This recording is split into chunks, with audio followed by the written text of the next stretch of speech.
Hello class, good morning. कल हमने Simon commission के बारे में पढ़ा था। साइमन कमीशन, पिछले लेक्चर में हमने साइमन कमीशन के बारे में पढ़ा जो 1927 में जिसका गठन हुआ, 1928 में भारत आया। उसके बाद गांधी जी का जो सविनय अवज्ञा आंदोलन हुआ था उसके बारे में हमने पिछले लेक्चर में जाना है। सविनय अवज्ञा आंदोलन क्यों शुरू हुआ, उसके क्या कारण रहे हैं, बाद में उसका क्या परिणाम हुआ, इसको हमने अच्छी तरीके से पिछले लेक्चर में पढ़ा है, जाना है, समझा है। उसके बाद साइमन कमीशन के बाद जो गांधी इरविन पैक्ट है, गांधी इरविन समझौता जिसे कहा जाता है, 1931 में ये हुआ था, 5 मार्च 1931 को। उसके बाद 23 मार्च 1931 को जो आपके भगत सिंह, सुखदेव और राजगुरु हैं उनको फांसी पर चढ़ा दिया गया था। और इसी वर्ष एक सम्मेलन होता है, एक यूँ कहें कि वार्षिक अधिवेशन होता है कांग्रेस का कराची में, जहाँ पर गांधी जी को काले झंडे दिखाए गए। और इसी अधिवेशन में मूल अधिकारों की प्रस्ताव पारित किया गया था कांग्रेस के द्वारा।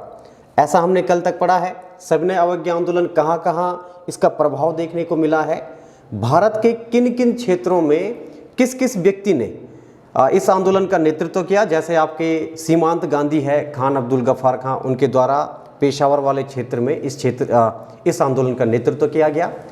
गैडिनल्यू करके एक महिला थी, उन्होंने सविनय अवज्ञा आंदोलन का प्रचार प्रसार मणिपुर में किया, जिसको वहाँ पर जिया तरंग आंदोलन कहा जाता है। सी राजगोपालाचारी, जिन्होंने नमक कानून का विरोध तंजोर के तट पर किया था, वहाँ पर नमक बना करके उन्होंने अपना विरोध प्रदर्शित किया। और इसके बाद जो केरल वाला क्षेत्र है वहाँ पर के कलप्पन नामक एक व्यक्ति थे, उन्होंने इस आंदोलन को अपना समर्थन दिया, या यूँ कहें कि नमक कानून का विरोध किया। ऐसा हमने लास्ट लेक्चर तक पढ़ा है। अभी आज का जो हमारा टॉपिक है वो है, आप लोग हेडिंग लिख सकते हैं, गोलमेज सम्मेलन। गोलमेज सम्मेलन, गोलमेज सम्मेलन। देखिए, आप लोगों ने पढ़ा भी होगा इस बारे में। हमारे भारतीय इतिहास में 1930 से 1932 तक 3 गोलमेज सम्मेलन हुए थे ब्रिटेन में, यानी कि लंदन में। और ये क्यों हुए? भारतीय नेतृत्व को या ब्रिटिश सरकार ने भारतीय नेतृत्व से वार्तालाप करने के लिए, या यूँ कहें कि डिबेट करने के लिए उन्हें ब्रिटेन आमंत्रित किया, लंदन आमंत्रित किया, ताकि आगे की राह किस प्रकार से डिसाइड किया जाए। इस उद्देश्य से गोलमेज सम्मेलन बुलाए गए और इनकी संख्या 3 थी। पहली बात तो आप लोगों को ये ध्यान में रखना है कि जो गोलमेज सम्मेलन है, ये कितने इतिहास में कितने गोलमेज सम्मेलन बुलाए गए, भारतीय स्वतंत्रता आंदोलन के दौरान कितने गोलमेज सम्मेलन हुए थे, तो ये कौन है? 3। अभी इसके बारे में हम लोग विस्तार से पढ़ेंगे। पहला जो गोलमेज सम्मेलन है ये नवंबर से 1930 से जनवरी 1931 तक चला था। पहली बात तो ये, अभी हम इसके बारे में डिटेल में चर्चा करेंगे। दूसरा जो गोलमेज सम्मेलन है ये आपका सितंबर से सितंबर 1931 से दिसंबर 1931 तक चला था, ठीक। और जो तीसरा गोलमेज सम्मेलन है वो नवंबर 1932 से दिसंबर 1932 तक संचालित हुआ या चला था। तो पहली बात तो ये, नॉर्मली हम लोग इसको किस प्रकार से याद रखते हैं, आप लोगों ने पढ़ा होगा इसके बारे में कि 3 गोलमेज सम्मेलन आहूत किए गए। पहला 1930 में, दूसरा 1931 में और तीसरा 1932 में। अब सिंपल तौर पे यूं कहें कि जो पहला गोलमेज सम्मेलन था वो नवंबर, दिसंबर और जनवरी, लगभग ये 3 महीने तक इसका संचालन किया गया ब्रिटेन में, लंदन में। जेम्स पैलेस करके वहाँ पर एक जगह, एक भवन था, वहाँ पर ये सम्मेलन आयोजित किए गए। दूसरा जो सम्मेलन है ये सितंबर 1931 से दिसंबर 1931 तक हुआ। और जो तीसरा गोलमेज सम्मेलन ये नवंबर 1932 से दिसंबर, मतलब 1 महीने तक चला, यूं मान सकते हैं 1-1.5 महीने तक इसका कार्यकाल था। यह चला भारतीय नेताओं के मध्य और ब्रिटिश सरकार के मध्य वार्तालाप के लिए।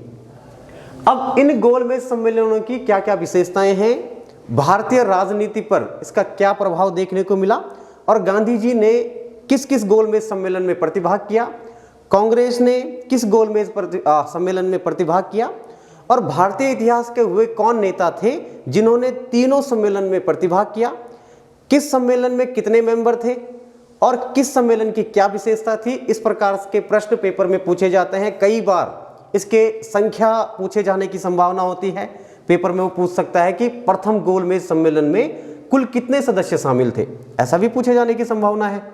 ऐसा भी पूछ सकता है कि पहले गोलमेज सम्मेलन में कितने देशी रियासत के सदस्यों ने भाग लिया। ऐसे क्वेश्चन पूछे गए हैं, और एक बार कोई क्वेश्चन अगर पूछा गया है तो जाहिर सी बात है भविष्य में भी उसके पूछे जाने की संभावना है। अब कई बार यह पूछा जाता है कि भारतीय राष्ट्रीय क्या, या फिर यूं कह सकते हैं कि वो राजनेता जिन्होंने तीनों गोलमेज सम्मेलन में प्रतिभाग किया है, तो उसके बारे में भी चर्चा करेंगे। कांग्रेस जो कि उस समय बहुत बड़ी संस्था थी, बहुत बड़ी एक संस्था थी, या राष्ट्रीय आंदोलन की मुख्य सूत्रधार कह सकते हैं, उसके नेतृत्व में ही सब कुछ हो रहा था। तो कांग्रेस ने कितने गोलमेज सम्मेलन में भाग लिया, तो इसको थोड़ा सा विस्तार से चर्चा करते हैं। तो पहली बात तो आप लोगों को यह ध्यान में रखना है कि 3 गोलमेज सम्मेलन बुलाए गए। एक नॉर्मली आप लोग यूं ध्यान में रख सकते हैं कि पहला 1930 में, दूसरा 1931 में, और तीसरा 1932 में। कई लोग क्या कर देते हैं इसमें थोड़ा सा मतलब सरलता बढ़ाने के लिए इसको 1931, 32, 33 ऐसा नहीं मानना है। आप लोग हमेशा ध्यान में रखिए कि पहला जो गोलमेज सम्मेलन है वो 1930 को हुआ था, ठीक। दूसरा गोलमेज सम्मेलन 1931 को हुआ था, और तीसरा हुआ था 1932 को। 33 को कोई गोलमेज सम्मेलन नहीं हुआ, क्योंकि 1932 में ही दिसंबर में तीसरा गोलमेज सम्मेलन समाप्त हो गया था। अब पहले गोलमेज सम्मेलन की क्या विशेषता है? प्रथम गोलमेज सम्मेलन,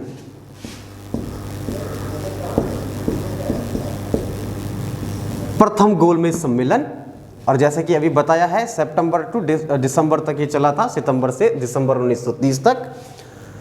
इसमें क्या विशेषता थी?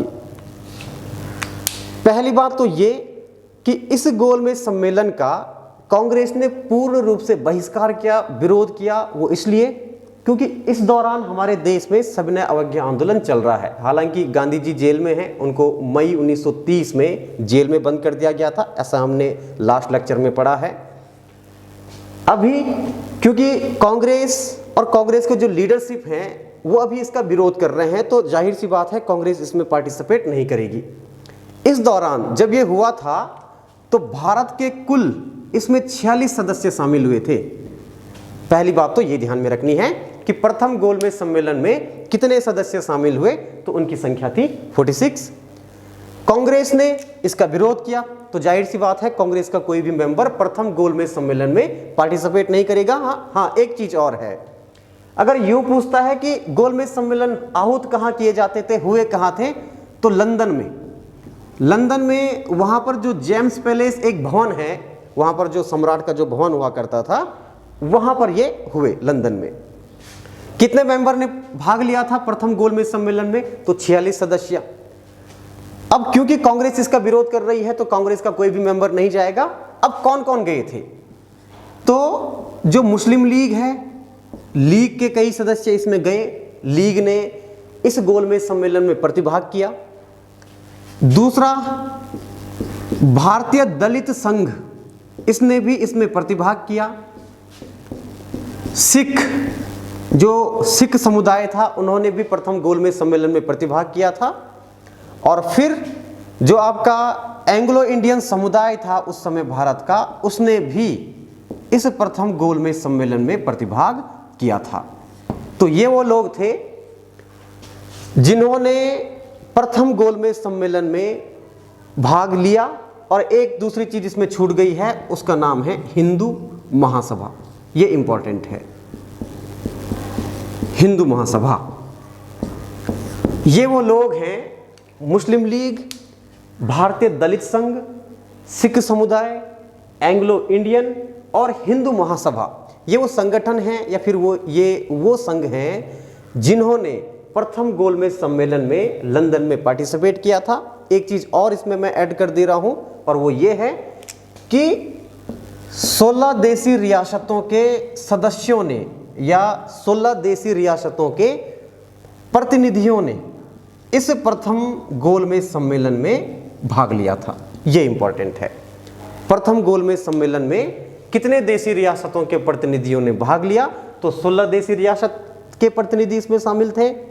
हिंदू महासभा ने इसमें भाग लिया। मुस्लिम लीग ने इसमें भाग लिया, जिसकी स्थापना 1906 में हो चुकी है। दलित संघ, इसका नेतृत्व क्योंकि भीमराव अंबेडकर के हाथ में है, तो अंबेडकर जी भी इस प्रथम गोलमेज सम्मेलन में शामिल हुए थे। सिख समुदाय भी इसमें शामिल हुआ और एंग्लो इंडियन समुदाय भी इस प्रथम गोलमेज सम्मेलन में शामिल हुआ था। लेकिन कांग्रेस का कोई भी मेंबर इस सम्मेलन में शामिल नहीं हुआ। तो ये था प्रथम गोलमेज सम्मेलन, जो सितंबर 1930 से दिसंबर 1930 तक चला। कहाँ चला? लंदन में। क्या उद्देश्य था? भारतीय राजनेताओं से वार्तालाप के लिए ब्रिटिश सरकार ने 3 गोलमेज सम्मेलन आयोजित किए थे। तो पहला ये है। इतना क्लियर हो गया?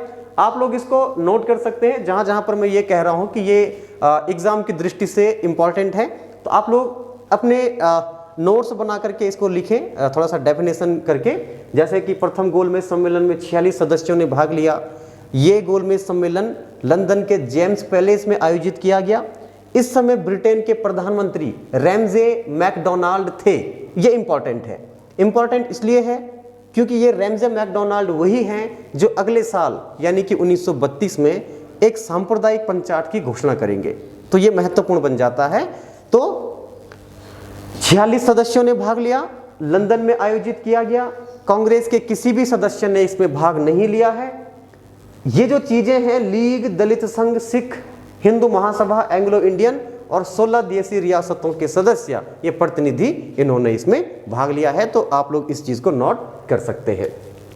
अब थोड़ा सा आप लोग समझिए इस चीज को कि किस तरीके से अब भारतीय राजनीति का जो घटनाक्रम है वो बदलने वाला है। पहला गोलमेज सम्मेलन हुआ 1930 में।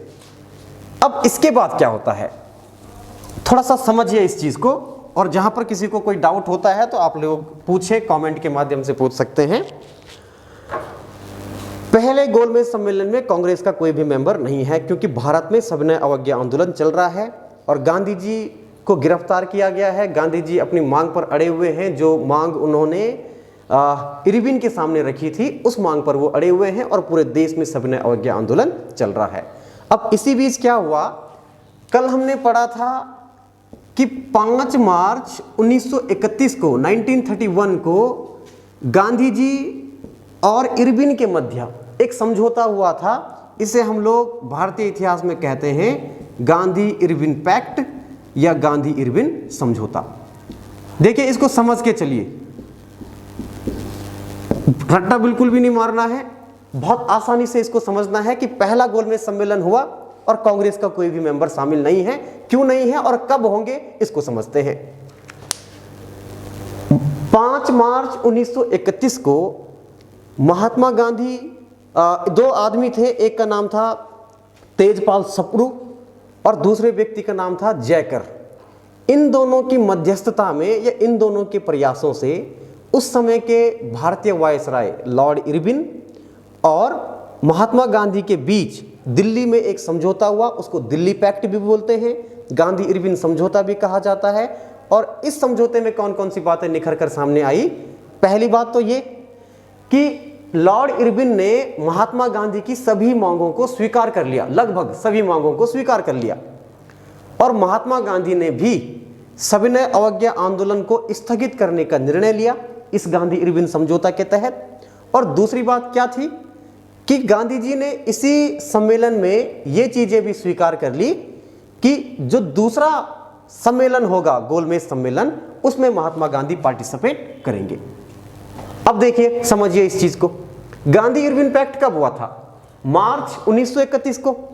और इसी समय गांधी जी ने कहा कि ठीक है, अगर आपने हमारी बात को माना है तो मैं भी आपकी बात को मानता हूं। जो दूसरा गोलमेज सम्मेलन होने वाला है ब्रिटेन में, उसमें मैं क्या करूंगा, पार्टिसिपेट करूंगा। सम्मेलन जो दूसरा गोलमेज सम्मेलन है वो सितंबर से दिसंबर तक चला, सितंबर टू दिसंबर 1931 में। जबकि गांधी और इरविन के बीच में जो समझौता हुआ वो 6-7 महीने पहले हो चुका था। तो जाहिर सी बात है यहाँ पर स्वीकार किया गांधी जी ने कि मैं इधर जाऊंगा समझौते में, सम्मेलन में, और इस सम्मेलन में फिर द्वितीय सम्मेलन जब होगा, द्वितीय गोलमेज सम्मेलन, तो उसमें कांग्रेस के सदस्य के रूप में महात्मा गांधी ने भाग लिया। ये इंपॉर्टेंट बन जाता है। अभी समझते हैं दूसरा गोलमेज सम्मेलन, क्योंकि दूसरे गोलमेज सम्मेलन की जो पृष्ठभूमि है वो गांधी इरविन समझौता है, तो इसको समझना थोड़ा सा जरूरी था। हालांकि हम इसको पहले भी पढ़ चुके हैं, लेकिन यहां पर इसकी चर्चा करनी जरूरी थी।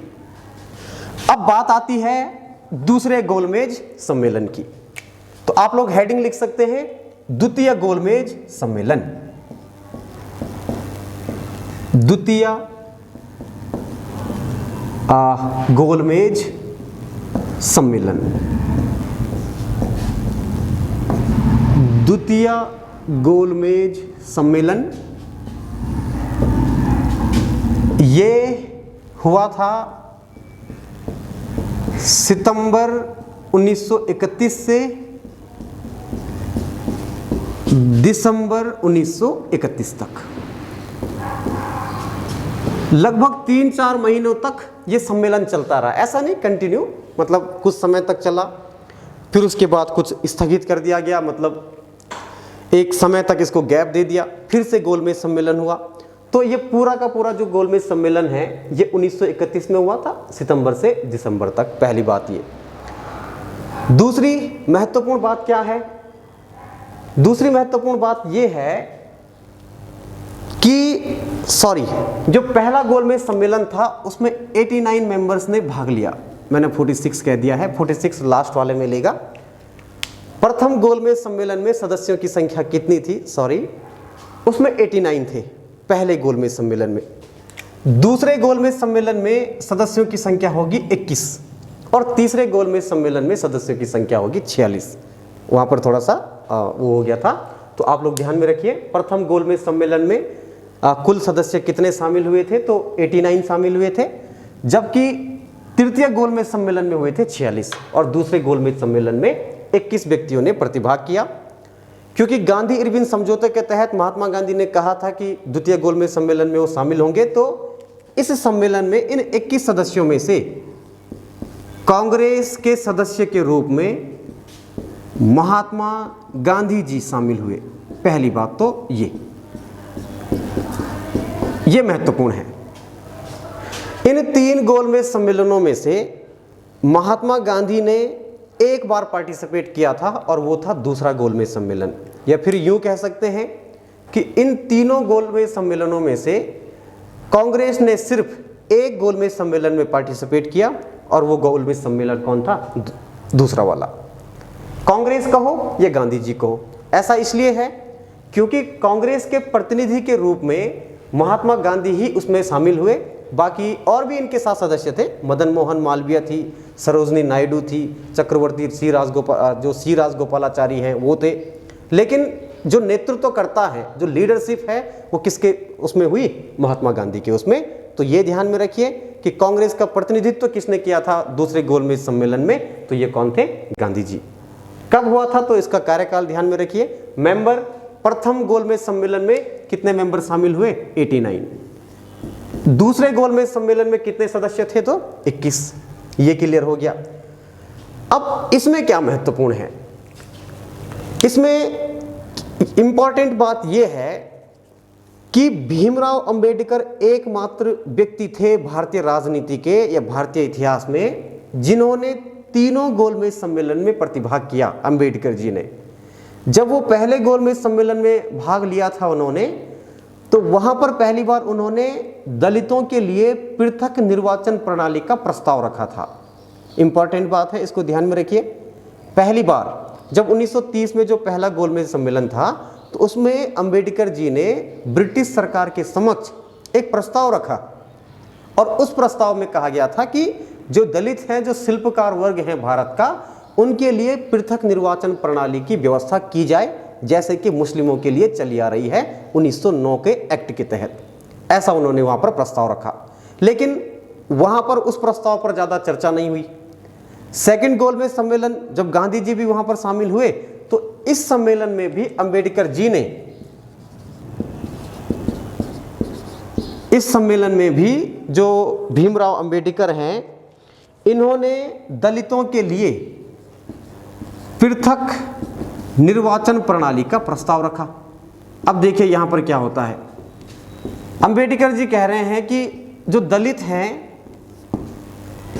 एक ऐसा निर्वाचक मंडल बनाया जाए भारत में कि जो दलित होगा वो सिर्फ दलित को ही वोट देगा, उसकी जो वोट है वो सिर्फ दलित को ही मान्य होगी, बाकी अगर वो किसी दूसरे व्यक्ति को वोट देता है तो उसकी वोट गिनती में नहीं आएगी या फिर गणना में नहीं की जाएगी।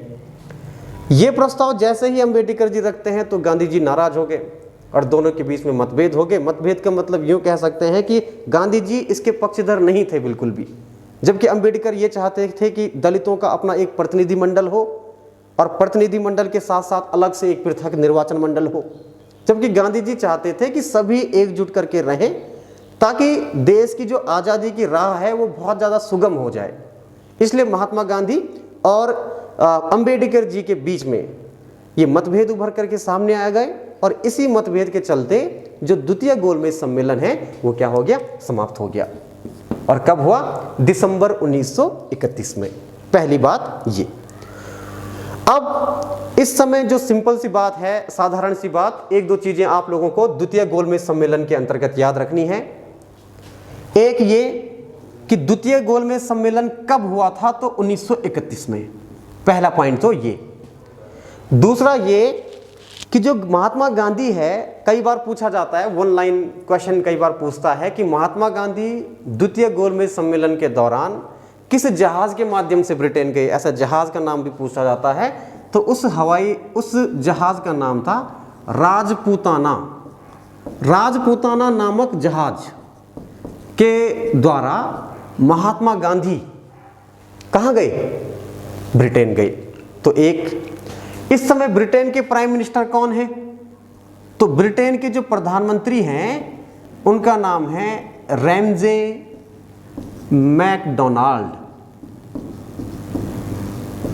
ये द्वितीय गोलमेज सम्मेलन 1931 में हुआ था। इस दौरान कांग्रेस के प्रतिनिधि के रूप में महात्मा गांधी ने प्रतिभाग किया। वो राजपूताना नामक जहाज से ब्रिटेन गए। इस समय ब्रिटेन के प्रधानमंत्री रैमजे मैकडोनाल्ड थे। कुल 21 सदस्यों ने इसमें प्रतिभाग किया और इस सम्मेलन में अंबेडकर जी ने, क्योंकि दलितों के लिए पृथक निर्वाचन प्रणाली का प्रस्ताव रखा था, अतः दोनों के मध्य विवाद होने के कारण, या मतभेद होने के कारण, ये दूसरा गोलमेज सम्मेलन यहीं पर समाप्त होता है 1931 में। अब आगे क्या होगा, इतना समझ में आया आप लोगों के? कहीं पर फिर भी कोई समस्या होती है, कहीं पर कोई दिक्कत आती है, कहीं पर कुछ चीजें समझ में नहीं आती है, तो आप लोग पूछें इस चीज को। अब आगे, द्वितीय गोलमेज सम्मेलन हो चुका है और गांधी जी बड़े रुष्ट हैं इस चीज को लेकर के, काफी नाराज हो चुके हैं इस चीज को लेकर के कि भारत को धार्मिक आधार पर विभाजित किए जाने की प्लानिंग चल रही है। तो महात्मा गांधी आए, वो ब्रिटेन को छोड़ करके सीधे दिल्ली आ गए। और जब वो दिल्ली आए दिसंबर 1931 में ही, तो उन्होंने इस समय जो भारत के गवर्नर जनरल थे, कौन थे? लॉर्ड इरविन नहीं थे। इरविन का कार्यकाल खत्म हो चुका है। अभी भारत के जो गवर्नर जनरल हैं उनका नाम है वेलिंगटन। इंपॉर्टेंट है। कई लोग ये सोचते हैं कि अभी इरविन है, इरविन का कार्यकाल खत्म हो गया 1931 में। इरविन के बाद भारत के वायसराय बन चुके हैं लॉर्ड वेलिंगटन।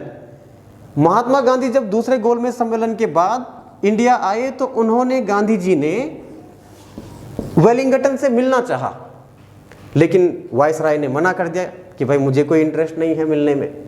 और दूसरी बात, सरकार ने यहां पर क्या चालाकी दिखा दी, गांधी और इरविन के बीच में जो समझौते हुए थे वो समझौते सारे के सारे रद्द कर दिए। और रद्द कर देने का मतलब ये है, उनको पता था भाई गांधी जी चले गए उधर द्वितीय गोलमेज सम्मेलन में प्रतिभाग करने। उसके बाद उन्होंने उस सम्मेलन को रद्द कर दिया और उस सम्मेलन की महत्वपूर्ण बातें आप सभी लोग जानते हैं कि नमक पर जो टैक्स था उसको पुनः रूप से लगाया जाना सुचारू कर दिया। जो लोग थे भारत की जनता, उनको हथियार रखने की छूट नहीं दी गई। और बहुत सारे जो भी प्रावधान उसमें थे वो सारे के सारे प्रावधान उन्होंने रद्द कर दिए। और जब रद्द किए तो गांधी जी फिर से रुष्ट हो गए और 1932 में महात्मा गांधी ने दूसरी बार सविनय अवज्ञा आंदोलन शुरू कर दिया। उसको कहा जाता है द्वितीय सविनय अवज्ञा आंदोलन। इंपॉर्टेंट है। देखिए, हम लोगों ने अभी तक सविनय अवज्ञा आंदोलन पढ़ा था, ये हुआ था 1930 में, लेकिन द्वितीय सविनय अवज्ञा आंदोलन की अगर हम लोग बात करते हैं तो ये शुरू किया गया था महात्मा गांधी जी के द्वारा 1932 में। क्यों? क्योंकि एक तो पहले गोलमेज सम्मेलन से नाराज चल रहे हैं अंबेडकर जी की मांग को लेकर के, दूसरा वेलिंगटन जो उस समय भारत के वायसराय थे उन्होंने मिलने से मना कर दिया, और तीसरी बात, सबसे महत्वपूर्ण बात क्या है कि जो गांधी और इरविन के बीच में समझौते हुए थे वो समझौते सरकार ने रद्द किए। तो जाहिर सी बात है महात्मा गांधी ने जिस समझौते के तहत अपना आंदोलन स्थगित किया था वो समझौता ही जब रद्द हो गया तो जाहिर सी बात है गांधी जी फिर से अपना वही पुराना आंदोलन शुरू करेंगे जो आंदोलन उन्होंने खत्म किया, और उसको कहेंगे द्वितीय सविनय अवज्ञा आंदोलन। इंपॉर्टेंट है। द्वितीय सविनय अवज्ञा आंदोलन कब शुरू हुआ? 1932 में।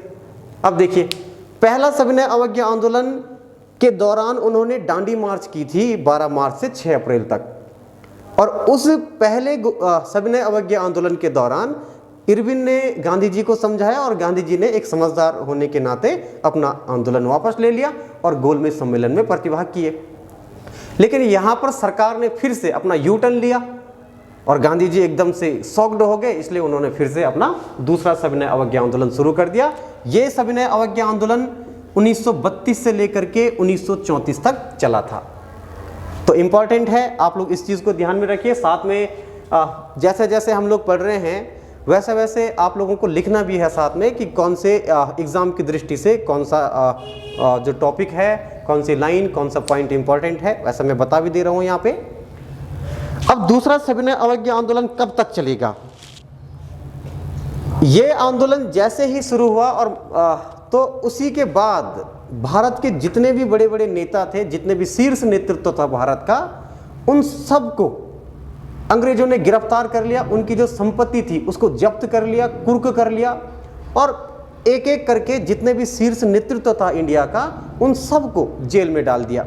महात्मा गांधी को खुद जेल में डाल दिया, और 1932 में जो महात्मा गांधी हैं उनको पुणे की यरवदा जेल में बंद कर दिया गया, ये 1932 में। और बाद में धीरे धीरे जब सारे नेता गिरफ्तार हो चुके थे तो एक समय ऐसा आया जब 1934 में ये आंदोलन स्थगित करना पड़ा। उस आंदोलन को स्थगित करने के भी कारण है, उस कारण को छोड़िए, उसको हम अभी आगे पढ़ते हैं कि क्या है कारण। लेकिन पहली बात आप लोग इस चीज़ को ध्यान में रखना है अच्छे से कि जो द्वितीय सविनय अवज्ञा आंदोलन है ये 1932 से 1934 तक चला था, और इसी दौरान जो महात्मा गांधी हैं उन्हें अंग्रेजों के द्वारा पुणे की यरवदा जेल में बंद कर दिया गया। तो ये तो था द्वितीय सविनय अवज्ञा आंदोलन, जिसकी पृष्ठभूमि तैयार की थी द्वितीय गोलमेज सम्मेलन ने, वेलिंगटन ने और गांधी इरविन समझौते के रद्द होने ने। अब इसको आगे बढ़ते हैं, इसके बाद कौन सा टॉपिक हम लोग पढ़ने वाले हैं, इस चीज़ को आप लोग वैसे वैसे नोट कीजिए। इतना क्लियर हो गया है ऐसा मैं समझ रहा हूँ। ये दो गोलमेज सम्मेलन, पहला 1930 में हुआ, दूसरा 1931 में हुआ, अब तीसरा होने वाला है। तीसरा कैसे होगा? लेकिन उस बीच भारतीय इतिहास में कुछ और घटना घटित होती है, उसको पढ़ना जरूरी है, उस पर डिस्कस करना जरूरी है। अब बात आती है 1932 में ही एक और घटना घटित होती है, और वो क्या है?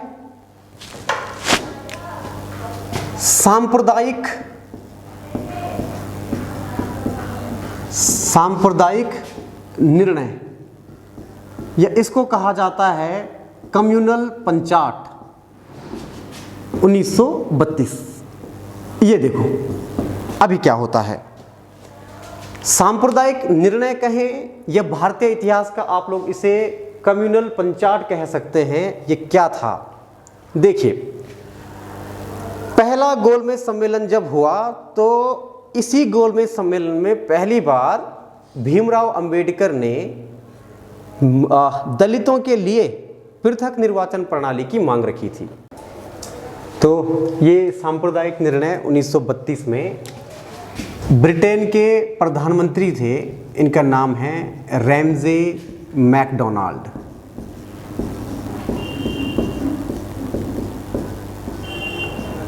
Ramsay McDonald. इसमें क्या हुआ,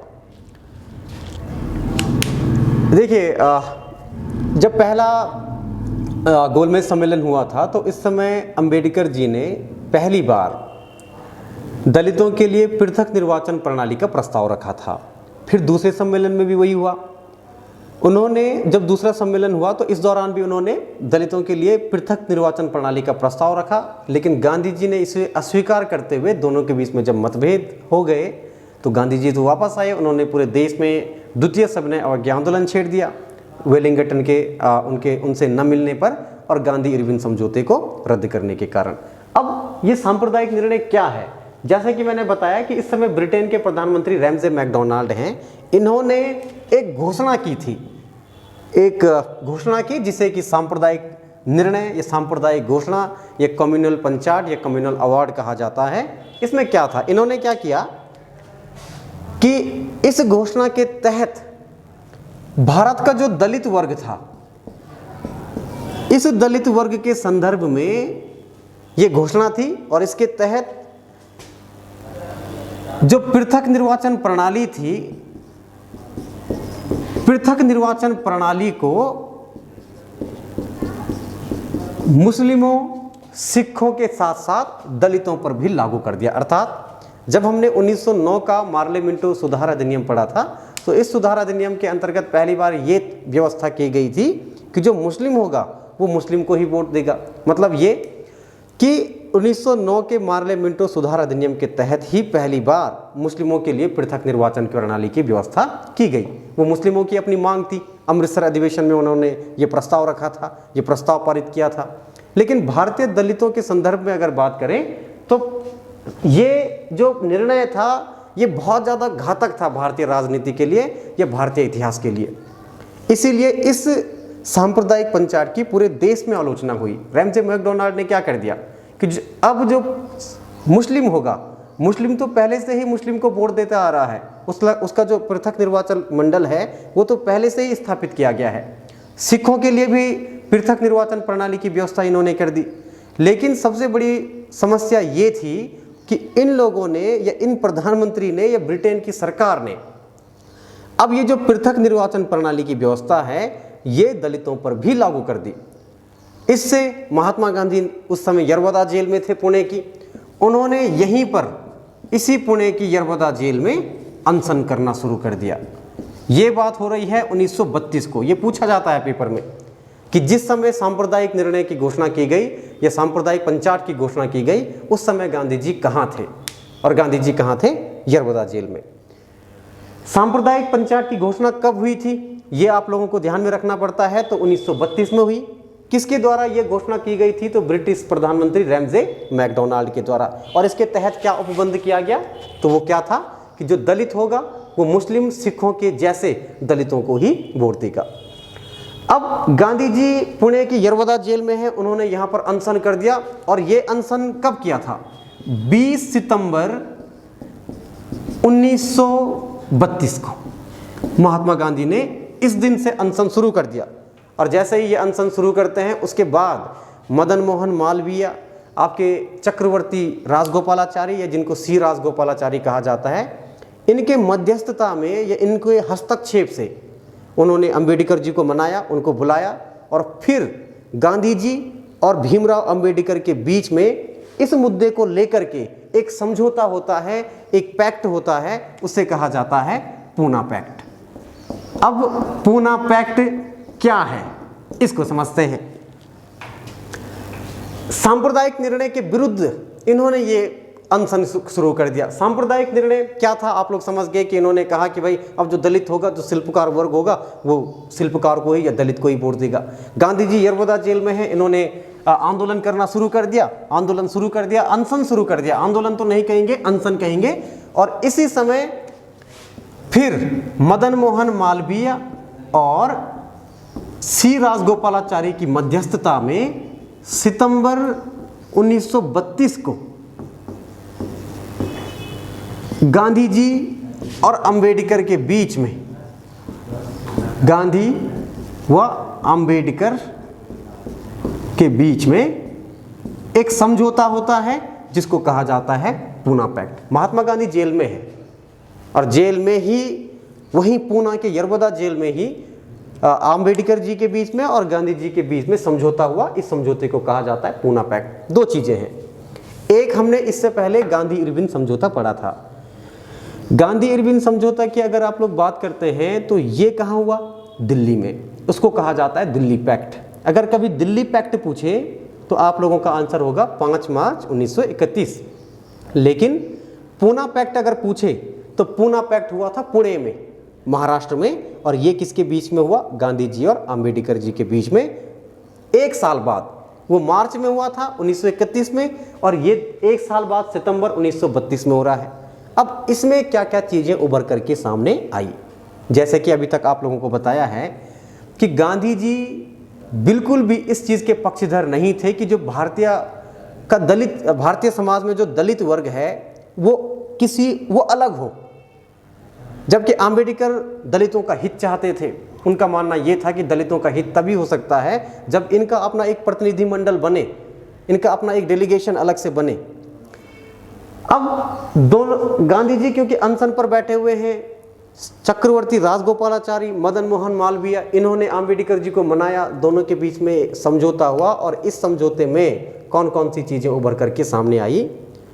अंबेडकर जी ने कहा कि ठीक है, अगर आप चाहते हैं कि दलित वर्ग पूरे भारतीय समाज के साथ रहे या पूरा भारतीय समाज एक रहे, उससे कोई भी वर्ग अलग ना हो, तो इसके लिए जो सांप्रदायिक निर्णय की घोषणा उन्होंने की है, मैं उसका समर्थन नहीं करूंगा। इसका मतलब जो दलितों की पृथक निर्वाचन प्रणाली है उसमें उसको खत्म कर दिया जाएगा। यानी कि पूना पैक्ट के तहत दलितों के लिए जो पृथक निर्वाचन प्रणाली है उसको क्या कर दिया गया? समाप्त। एक दूसरी बात क्या है? अब फिर जाहिर सी बात है, जब एक चीज अंबेडकर जी मान रहे हैं तो दूसरी चीज इनको भी तो माननी पड़ेगी। समझौता हो रहा है और समझौता ताली दोनों हाथ से बजती है। अब अंबेडकर जी क्या मांग रखते हैं गांधी जी के सामने? ये कहते हैं कि ठीक है, अगर मैं पृथक निर्वाचन प्रणाली की व्यवस्था को खत्म कर रहा हूं, इसको नहीं मान रहा हूं, तो आपको भी कुछ चीजें माननी पड़ेगी। और वो चीजें क्या है? विधानमंडलों, प्रांतीय और केंद्रीय विधानमंडल जो हैं उनमें दलितों को आरक्षण देना पड़ेगा। और फिर क्या होता है? जो प्रांतीय विधानमंडल था, प्रांतीय विधानमंडलों में दलितों की संख्या, सीटों की संख्या 71 हुआ करती थी रिजर्व, उसको बढ़ा करके 147 कर दिया। ये यानी कि प्रांतीय विधानमंडलों में दलितों का जो रिजर्वेशन था, उनका जो आरक्षण था, उस आरक्षित सीटों की संख्या 71 से 147 कर दी प्रांतीय विधानमंडल में। जबकि केंद्रीय विधानमंडल की अगर बात करें, वहां पर 18% सीट दलितों के लिए रिजर्व कर दिया। ये दोनों के बीच में जब समझौता हुआ तो इसके बाद महात्मा गांधी जो थे, उन्होंने जो उनका अनशन चल रहा था वो अनशन उन्होंने त्याग दिया। तो इसको कहा जाता है हमारे भारतीय इतिहास में पूना पैक्ट। सितंबर 1932 में हुआ था, गांधी जी और अंबेडकर के बीच में हुआ था। और जिस समय सांप्रदायिक निर्णय या सांप्रदायिक घोषणा की गई थी, उस समय गांधी जी कहाँ थे? पूना के यरबदा जेल में। तो मैं उम्मीद कर रहा हूँ आप लोग इस चीज़ को अच्छे से समझ पा रहे होंगे। अब आगे क्या होता है? उसके बाद महात्मा गांधी जी हरिजनों के उत्थान में लग गए, दलितों के उत्थान में लग गए। उन्होंने एक हरिजन नामक पत्रिका भी निकाली थी, उसके बारे में बात करते हैं। जब ये सारा का सारा हो गया, गांधी जी ने अपना अनशन भी तोड़ दिया, तो इसी साल मतलब पुणे के यरबदा जेल में ही, देखिए महात्मा गांधी कितने हितकारी साबित हो रहे हैं शिल्पकारों के लिए, या भारतीय समाज को वो किस प्रकार से एक सूत्र में रखना चाहते थे, इसका अच्छा उदाहरण यहाँ पर देखने को मिल सकता है। इन्होंने 1932 में जेल में रह कर के ही एक संगठन बनाया था, अखिल भारतीय अस्पृश्यता विरोधी लीग। यानी कि ये जो लीग इन्होंने बनाया, ये संगठन जो इन्होंने बनाया, ये अस्पृश्यता का विरोध करता था, इसीलिए इसका नाम है अस्पृश्यता विरोधी लीग, ये अस्पृश्यता विरोधी संगठन। और इसी साल इन्होंने हरिजन सेवक संघ की स्थापना भी की थी। अब देखिए इंपॉर्टेंट हो गया, महात्मा गांधी के द्वारा हरिजन सेवक संघ की स्थापना कब की गई? तो ये 1932 में, जब ये यरवदा जेल में है। आप लोगों को ये भी साथ में ध्यान रखना पड़ेगा। हरिजन सेवक संघ 1932 में स्थापित हुआ। अखिल भारतीय अस्पृश्यता विरोधी लीग इंपॉर्टेंट है, ये भी 1932 में हुआ। और जो दलित वर्ग है उसको हरिजन नाम किसने दिया? तो ये भी महात्मा गांधी ने दिया। उन्होंने कहा था कि ये तो हरि के जन हैं, यानी कि ये भगवान के दूत हैं, भगवान के लोग हैं, ये हरि के जन हैं, इसलिए उन्होंने शिल्पकारों को हरिजन नाम दिया। और फिर अगले वर्ष 1933 में महात्मा गांधी ने हरिजन नाम से एक पत्रिका भी निकाली थी। तो ये है, तो 1932-33 की ये जो घटना है ये बड़ी महत्वपूर्ण हो जाती है। अखिल भारतीय अस्पृश्यता विरोधी लीग, देखिए किस प्रकार से हमारा जो भारतीय इतिहास है वो एक दूसरी घटनाओं को आपस में लिंक कर रहा है। एक समय ऐसा था जब सविनय अवज्ञा आंदोलन शुरू हुआ, महात्मा गांधी जी ने इरविन के साथ समझौता किया। इरविन ने कहा कि ठीक है, हम आपकी बात को मानते हैं। गांधी जी ने कहा था कि ठीक है, मैं भी दूसरे गोलमेज सम्मेलन में जाता हूँ।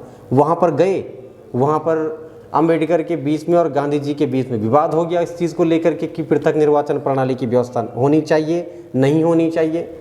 गांधी जी वापस आए, दूसरा सविनय अवज्ञा आंदोलन शुरू कर दिया। फिर 1932 में ही जो मैकडोनाल्ड थे, रैमजे मैकडोनाल्ड, उन्होंने घोषणा कर दी कि ये जो दलित वर्ग है भारत का, उसके लिए अलग निर्वाचन प्रणाली की व्यवस्था की जाएगी। फिर क्या होता है, आगे जाके महात्मा गांधी ने अनशन कर दिया।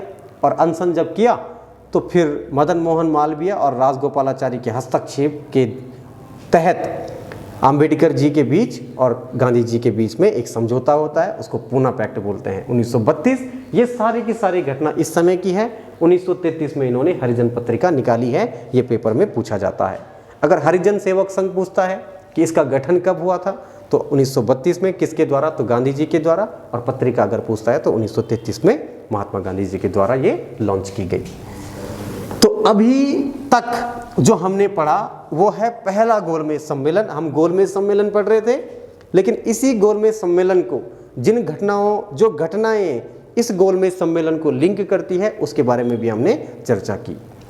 प्रथम गोलमेज सम्मेलन पढ़ लिया है, दूसरा भी पढ़ लिया है।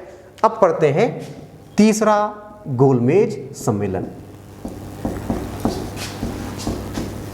तीसरा गोलमेज सम्मेलन ये कब हुआ था? 1932 में। ये नवंबर से दिसंबर,